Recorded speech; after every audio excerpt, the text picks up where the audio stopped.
Imagine buying a carton of eggs. Every egg came from a hen.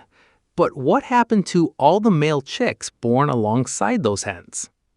That's where the chicken industry gets surprisingly complicated.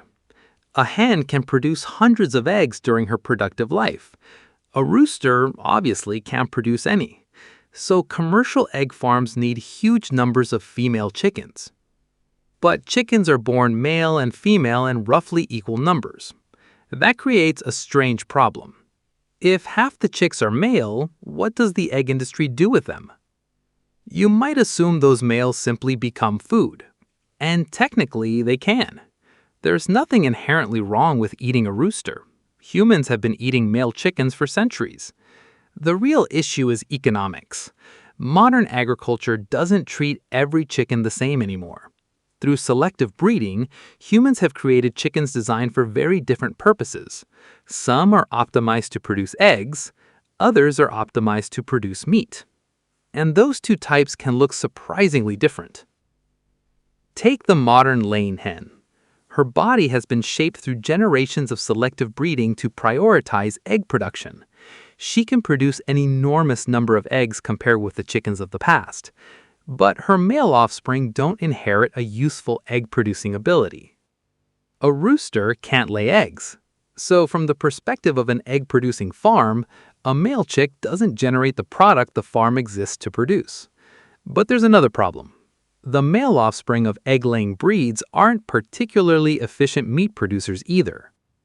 They're generally smaller, grow more slowly, and use feed less efficiently than chickens specifically bred for meat. And that difference matters enormously when you're running a giant commercial operation. Modern broiler chickens, the birds commonly raised for meat, have been selectively bred to grow extremely quickly and produce large amounts of edible meat. A typical broiler can reach market size in only several weeks. An egg-laying breed isn't designed for that. It's designed for eggs. So raising its male offspring for meat can cost more than the meat is ultimately worth. And that's how humans ended up creating two specialized chicken industries. One focuses on eggs, the other focuses on meat. Think of it like manufacturing. Instead of forcing one machine to perform every possible job, you build separate machines, each optimized for a specific task. Agriculture did something similar with chickens. Over generations, humans repeatedly selected birds with desirable characteristics. Better egg production was favored in one population. Faster growth and larger bodies were favored in another. Eventually, the two types became highly specialized. That's why the chicken laying your breakfast eggs isn't usually the same type of chicken that ends up as fried chicken on your dinner plate. They are still the same species, but humans have pushed their biology in very different directions. And that creates the male chick problem. When a hatchery produces thousands or millions of future laying hens, it also produces male chicks. The females have an obvious commercial purpose. The males don't. In a small traditional farm, this wasn't necessarily a huge issue. Farmers could keep a rooster to fertilize eggs, eat surplus males, or use them for other purposes. But industrial agriculture operates on a completely different scale. A massive hatchery doesn't need thousands of roosters. It needs the number of breeding males necessary to produce the next generation, and that's a much smaller number. So what happens to the rest? Historically, one of the most common answers was male chick culling.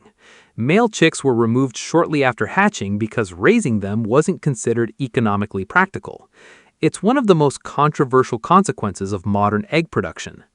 And importantly, the issue isn't that male chickens are worthless animals in a biological sense. It's that the production system has been designed around efficiency. A male chick from an egg breed doesn't produce eggs, and it doesn't grow meat as efficiently as a specialized broiler, so the economics work against him. But researchers have been looking for ways to avoid this problem altogether. One promising approach is called in ovo sex determination. The basic idea is simple. Instead of waiting for a chick to hatch and then discovering its sex, scientists try to determine whether the embryo is male or female while it's still inside the egg. If the embryo is female, development can continue. If it's male, the egg can potentially be removed before a chick hatches. In other words, technology is being used to solve a problem created partly by selective breeding. But there's an older solution that humans have used for a very long time. Eat the rooster. Male chickens are still eaten in many parts of the world. Older roosters can be used in soups, stews, broths, and other slow-cooked dishes. Their meat can be firmer and tougher than the meat of a young broiler, largely because of their age and activity. That doesn't make it inedible. It simply means the meat is better suited to certain cooking methods. Young males can also be raised for meat. The problem is that if your goal is to produce cheap chicken meat at massive scale, an egg-laying breed isn't necessarily the best choice. Why raise an inefficient meat bird when you can raise a chicken specifically bred to grow rapidly? That's why the chicken meat industry developed its own specialized breeds. So when you buy a typical supermarket chicken, you're usually not eating a discarded male from an egg farm. You're eating a bird from a meat-producing line. And here's where the story gets even stranger. Chickens weren't originally designed by nature to be egg factories or supermarket meat. Early domesticated chickens had many different uses. People valued them for eggs, meat, breeding, feathers, fighting, status, ceremonies, and even their ability to announce the morning with a loud crow. Roosters could be valuable animals. In some cultures, they became symbols of courage and power. In others, they were associated with competition and status. The modern male chick problem became much more significant as chicken farming became industrialized. Once agriculture began producing chickens on an enormous scale, every animal represented resources. Feed cost money, housing cost money, labor cost money, transportation cost money. So the industry began asking a brutally simple question: which animals contribute to the product we're trying to sell? For egg production, the answer is mostly females. And because humans had already bred these chickens specifically for egg production, their male offspring weren't particularly efficient meat producers. That combination created an unusual situation. A perfectly healthy male chicken could have very little economic value within a system designed around producing eggs. That's an important distinction. The animal didn't suddenly become biologically useless. Humans simply created a production system in which certain traits became extremely valuable, and others became much less valuable. And this is one of the biggest effects of domestication. Humans don't merely keep animals. We reshape them.